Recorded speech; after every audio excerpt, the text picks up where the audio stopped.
Ok, je vais passer à un autre sujet ici. Euh, on a parlé l'autre jour de la calibration des scanners. Alors je vais apporter quelques informations là-dessus sur la calibration des scanners.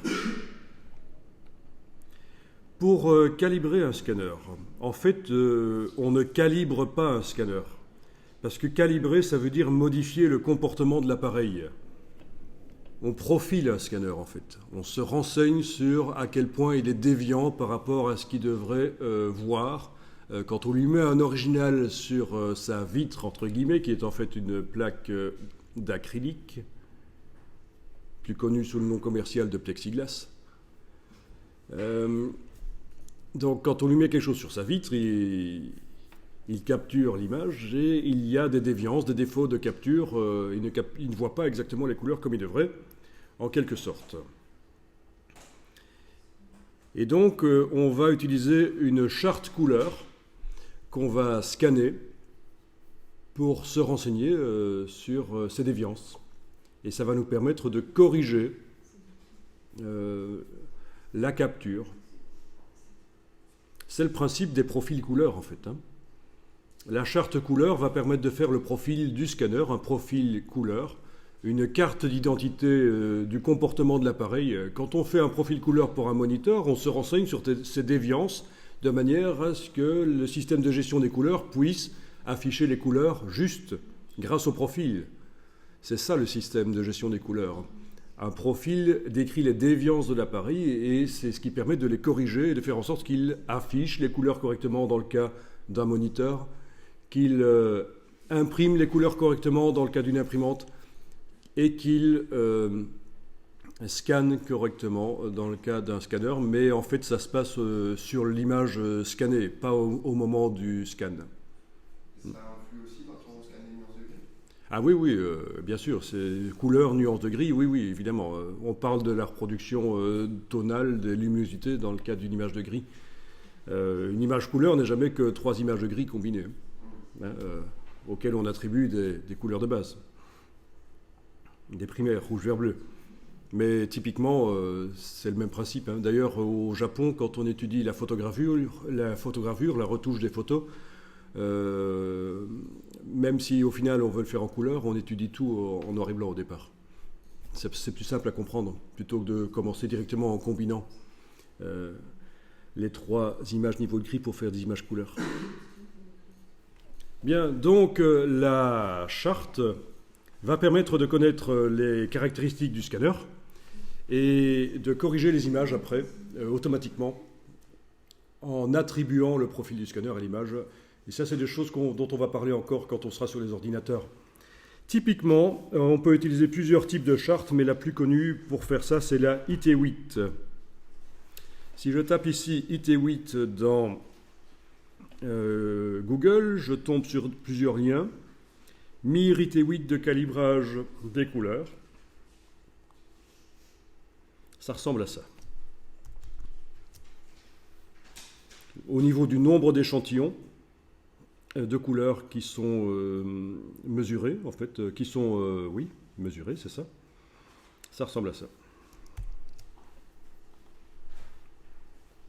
Je vais directement passer à la partie image. Voilà. Donc, des chartes IT8. OK. Alors, les chartes sont disponibles déjà, il y a les chartes transparentes pour calibrer le scanner. Non, pas pour calibrer, justement. J'ai dit que le but n'était pas de calibrer, pour profiler le scanner, pour connaître ses caractéristiques, puisqu'il n'y a pas de modification du comportement du scanner.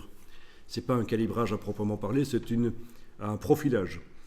Donc pour profiler le scanner, quand on scanne du transparent, il y a des chartes IT8 sur transparent. Vu que le scanner peut avoir des comportements couleurs différents au niveau de sa capture, quand c'est un petit transparent ou un grand, vous aurez des chartes transparentes grand format, 6,6, et vous en aurez d'autres du 35 mm. Voilà.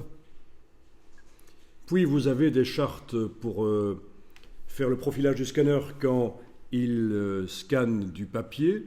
Et ces chartes vont être disponibles sur différents types de papier photo, Fujichrome, Kodachrome et d'autres, pour déjà se mettre un peu dans les conditions. Hein. Si vous scannez souvent du papier Fuji ou du papier Kodak, donc déjà se mettre dans les conditions idéales.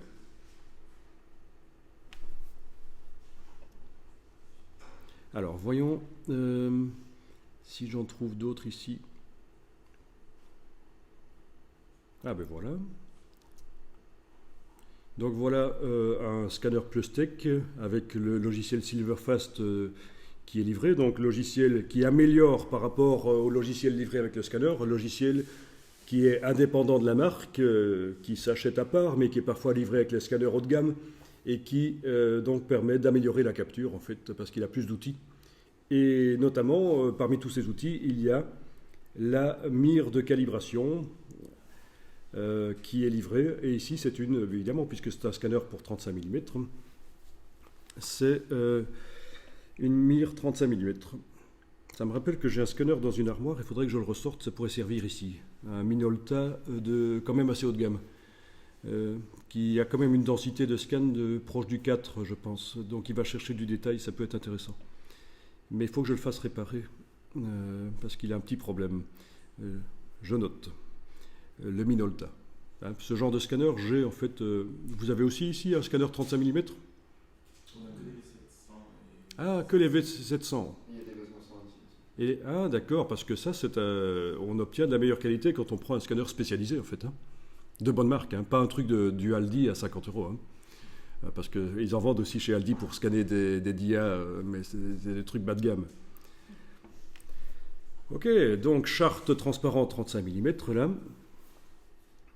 Charte Kodak. Ok. Target, hein, color input target. Etc. Tiens, celle-là, c'est du quoi?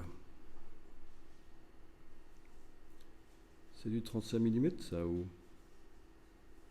Il faudrait que je regarde la page. Non, c'est du 6x7 en fait. C'est du 6-7. Est-ce que c'est du transparent ça? Non. Si, c'est du transparent. Du transparent 6-7 en fait. Oui. Bien. Comment ça marche concrètement? Bon, une fois que d'abord il faut scanner en désactivant tous les outils de correction automatique du scanner. Logique, hein, parce qu'on veut connaître les caractéristiques du scanner. On ne voudrait pas que le logiciel de pilotage du scanner interfère et modifie l'image de la charte qu'on scanne. Donc, on fait ce qu'on appelle un scan brut. On désactive tous les outils de correction couleur du scanner et on obtient un fichier qui est donc l'image numérique de la charte. Et cette image numérique, grâce au logiciel du scanner notamment, va être analysée. Comme vous voyez ici, on est dans Silverfast. Nous, on fera la démonstration et le test, et même on fera des vrais profils de scanner avec ViewScan, qui est un logiciel que j'ai ici, qui est un peu l'équivalent de Silverfast, mais beaucoup moins cher et qui est compatible avec des milliers de scanners directement. Silverfast est plus cher et n'est compatible qu'avec le scanner pour lequel vous avez acheté la version de Silverfast. Donc, si vous n'avez pas de problème d'argent, vous allez vers Silverfast. Sinon, ViewScan est une bonne solution. En tout cas, ces deux logiciels de pilotage de scanner qui sont indépendants de la marque du scanner, hein, un fabricant externe, permettent de faire le profil du scanner. C'est ce qu'on voit ici. Donc la charte, il faut faire correspondre des petits carrés de mesure du logiciel avec les carrés de l'image numérique, la charte numérisée. La différence entre ce qui est sur la charte, la couleur qui est sur la charte et la couleur qui est mesurée là, c'est la déviance du scanner. Toutes ces déviances qui vont être analysées, mesurées, vont créer le profil du scanner, en quelque sorte sa carte d'identité couleur, sa carte des déviances. C'est grâce à ça que vous allez pouvoir automatiquement corriger les couleurs de vos photos ou les gradations dans le cas d'images noir et blanc. Ok? Jusque-là, vous suivez? Bon, donc le logiciel de pilotage du scanner crée le profil du scanner et vous scannez ensuite vos photos en brut et dans Photoshop, vous attribuez le profil du scanner à vos photos et elles vont changer d'aspect, elles vont s'améliorer. Les couleurs seront vraiment celles de l'original. On peut aussi utiliser au moment où on scanne le profil. Si le logiciel le permet, on peut indiquer quel est le profil de scanner et la conversion, l'attribution du profil, les corrections couleurs se font directement au moment où on scanne. Mais ce n'est toujours pas de la calibration, parce qu'on n'agit pas vraiment sur le matériel lui-même. Enfin, c'est ambigu. Ça dépend ce qu'on entend par calibration. Bien. Alors, ce qu'il faut savoir, c'est que les chartes, faire une charte couleur sur papier, comme ça, papier photo, ça, c'est un processus quand même où il y a des variables. Il y a des variables, c'est-à-dire, c'est pas facile d'avoir exactement la couleur qu'on veut sur le papier. C'est pour ça que chacune des chartes, séparément, vraiment chaque charte, après sa production, elle est mesurée en laboratoire. On mesure les couleurs qui sont sur la charte. Et chaque charte est livrée avec un petit fichier qui décrit quelle est la couleur qui est réellement sur la charte. D'accord ? Donc, utiliser une charte sans avoir le fichier de référence de la charte, ou en utilisant le fichier de référence d'une autre charte, c'est foireux. Donc c'est normal, hein, c'est parce que c'est tellement difficile d'obtenir sur le papier exactement la vraie couleur qu'on veut. C'est pour ça que les chartes, puisque ce sont des instruments, ça participe à la mesure, les chartes, il faut que ce soit précis. Eh bien, on les mesure en laboratoire, on décrit leur déviance en quelque sorte. Par rapport à la couleur qu'on voulait qu'il soit sur la charte, le petit fichier de référence qui vient avec la charte va décrire les déviances de la charte, quelles sont les couleurs qui sont réellement dessus. Et au moment où on fait le profil du scanner, il va falloir que ce fichier soit disponible. On a scanné la charte, mais il faut aussi indiquer quelles sont les vraies couleurs sur la charte. Vous voyez un peu le processus ? Vous suivez ? On scanne la charte, le logiciel de pilotage analyse les déviances entre ce qu'il y a dans l'image numérique et ce qu'il y a sur l'original, la charte, mais il faut vraiment savoir ce qu'il y a vraiment sur l'original, et ça c'est le fichier de référence de la charte qui le dit. Ah, c'est précis, hein ?